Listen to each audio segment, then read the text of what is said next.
एक बार एक बूढ़ी माँ को उसके बेटे ने एक वृद्ध आश्रम में ले जाकर छोड़ा। इस माँ का ये वही इकलौता बेटा था जिसके लिए इस माँ ने जीवन भर संघर्ष किया। इस बेटे के लिए वो सब कुछ किया जो एक माँ को करना चाहिए या माँ कर सकती है। और आज भी अपने बेटे को किसी भी तरह की परेशानी ना हो इसलिए आश्रम में रहने के लिए भी तैयार हो गई। वृद्ध आश्रम में रह रही माँ हमेशा अपने बेटे को याद करती मगर बेटा केवल साल में एक बार उसको मिलने जाता या फिर फोन पर बात कर लेता। कई साल बीत गए। वृद्ध आश्रम से बेटे को एक दिन फोन आया। उन्होंने कहा, बेटा जल्दी से आश्रम आके अपनी माँ से मिल लो, वो बहुत सीरियस है। बेटा जब अपनी बीमार माँ के पास पहुंचा तब वह अपनी आखिरी सांसें गिन रही थी।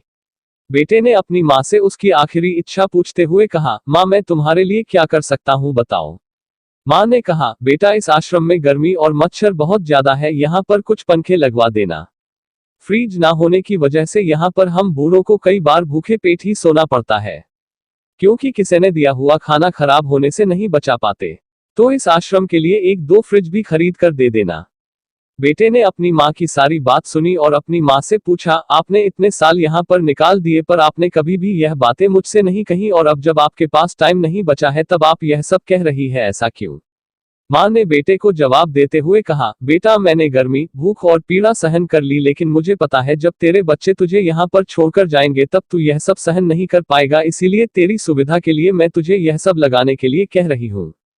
दोस्तों, माँ की ये आखिरी लाइनें किसी भी बेटा या बेटी की आंखें खोलने के लिए सक्षम है।